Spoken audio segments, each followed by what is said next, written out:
Hello again. Today we're going to read chapter 2 of Wind in the Willows. It is entitled New Friends and a New Life. Let's jump on in. "What are you looking at?" said the rat, when the edge of their hunger was somewhat dulled. "I am looking," said the mole, "at a streak of bubbles that I see traveling along the surface of the water." Suddenly, a flat, glistening nose showed itself above the edge of the bank, and the otter pulled himself out and shook the water from his coat. "How greedy!" he cried. "Why didn't you invite me, Ratty?" "This was an unplanned lunch," explained the rat. "By the way, meet my friend Mr. Mole." "Proud, I'm sure," said the otter, and the two animals were friends. There was a rustle behind them, coming from a hedge where last year's leaves still clung thick. A stripy head, with high shoulders behind it, popped out. "Come on, old badger," shouted the rat.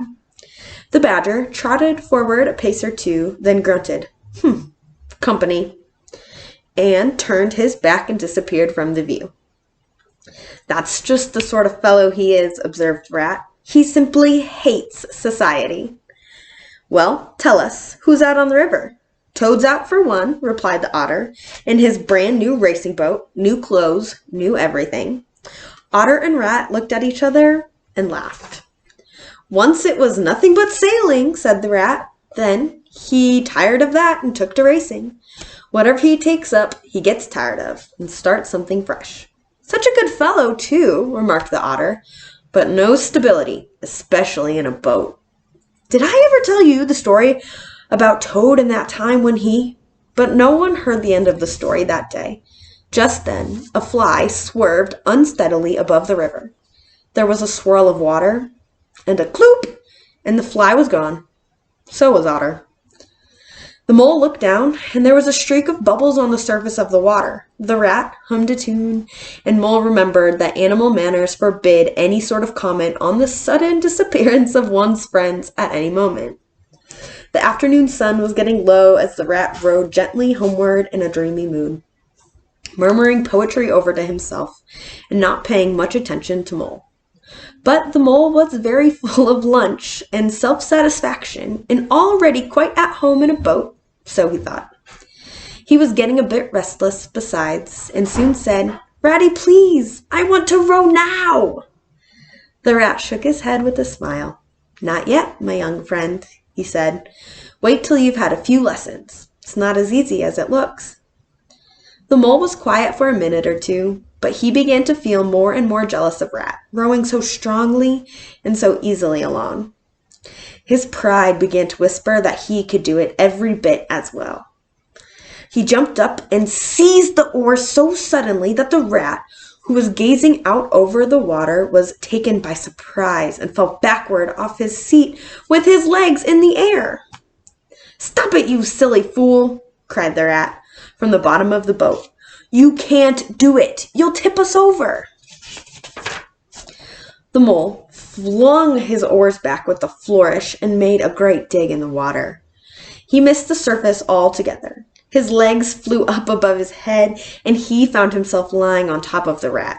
Greatly alarmed, he made a grab at the side of the boat, and in the next moment, sploosh! Over went the boat, and the mole found himself struggling in the river. Oh my, how cold the water is, and how very wet it felt. How it sang in his ears as he bent down.